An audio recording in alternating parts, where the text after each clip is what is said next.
this is this new channel that I am testing out.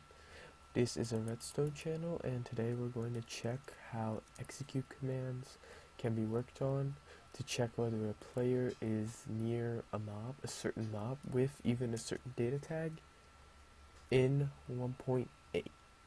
Yep. And how you can use this in minigames. So for the first minigame that I am testing out, here's this horse. We're going to ride it to the end of the track. And as you can see, we suddenly gain speed.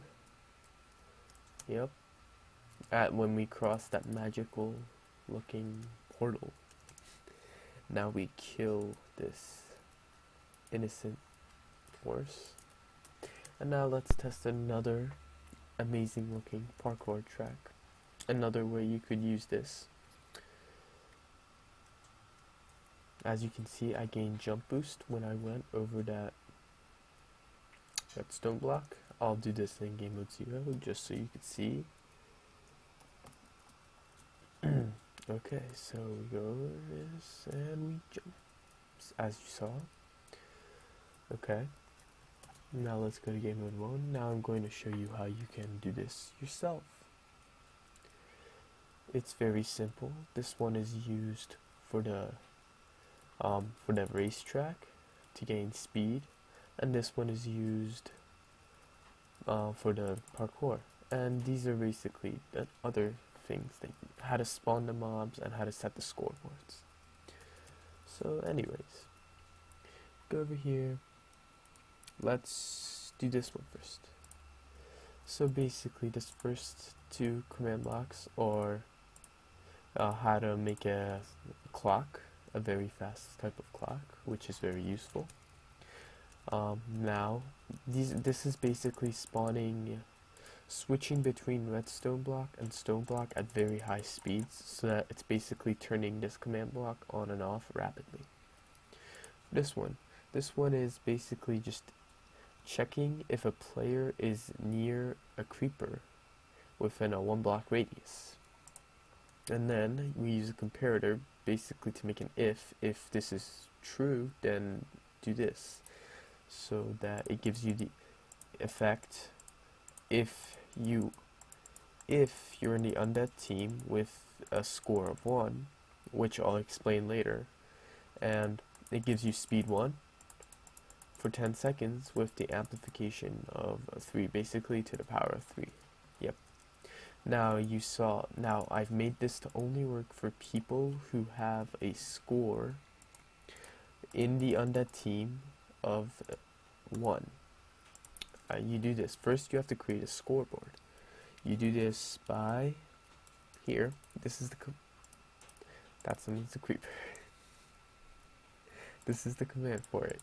You're basically creating an objective named Undead, and dummy basically means that the only codes you can use for it are command blocks. Dummy isn't really that, but you still have to add it. It's very important to add it. Okay, so basically after doing that, then you come over here. We see this first pressure plate right here. These are basically all setting the scoreboard of the player who steps on them to 1. Okay, so that this could work. Okay, so this is setting them to 1 so that when they step on that, it actually works. And then once they get on here, it sets them back to 0. And this is made just in case if you have you don't want them to, so that every time a creeper gets near them, they get speed. You don't want that. You only want it when they have this when they have a scoreboard of 1 in the undead team. Okay, now you might say, wait, what about the name tag thing you told us about? Well, that's what I did for the parkour. This well, oh yeah, you might also want to know how to spawn that in. If the code for the creeper is right here. It's summoning a creeper 1.5 blocks up. It has no AI, so it can't blow up. Power of 1. It's ActiveEffects. Yeah, these aren't that important, just copy and paste.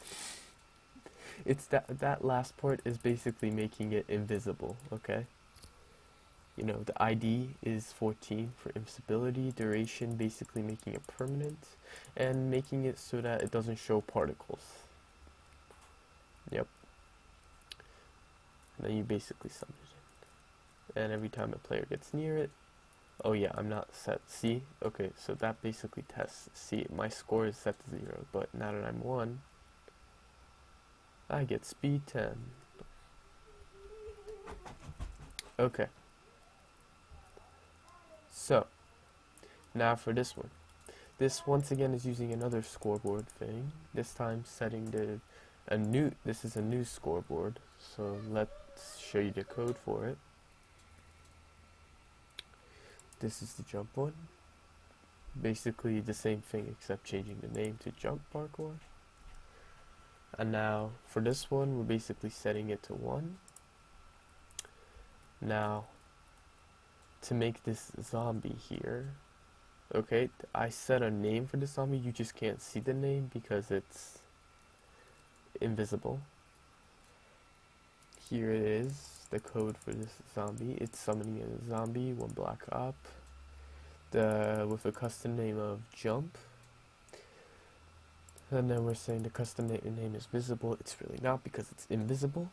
The equipment, this is basically setting it so that there's a redstone block on the zombie's head. And display name Jump, that's displaying his name, which is Jump.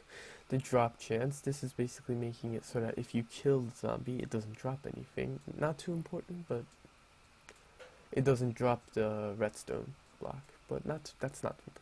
This makes it so that it has no AI, so that it doesn't move around. This is silent, making it not make any noise. And the active effect, basically this is to make it invisible.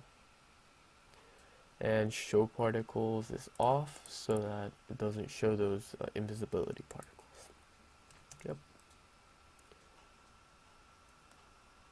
Okay, so now let's show the execute command for the zombie. Again, the same thing, it's basically setting a clock. And now this is an execute command. It's setting it so that all entity types who are zombies with the name Jump, who are relative to the player, okay, and it tests for them for a player to be a radius of 2 blocks close to them. Okay, you have to set this to 2 because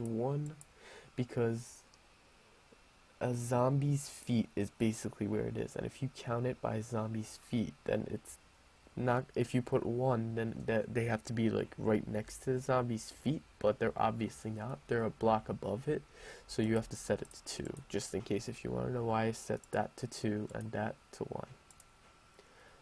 Okay, so now, and then if that's true, it's going to do the same. It's going to give the effect to all people whose scoreboards are equal to 1 for JumpParkour, and it's going to have the effect 8 jump boost effect for 2 seconds and 3, like amplify to 3. And the block over here is basically just the scoreboard player setting it to 0 so that I can't do this to any zombie. Okay, so yep, that's pretty much it, guys. Pretty simple stuff.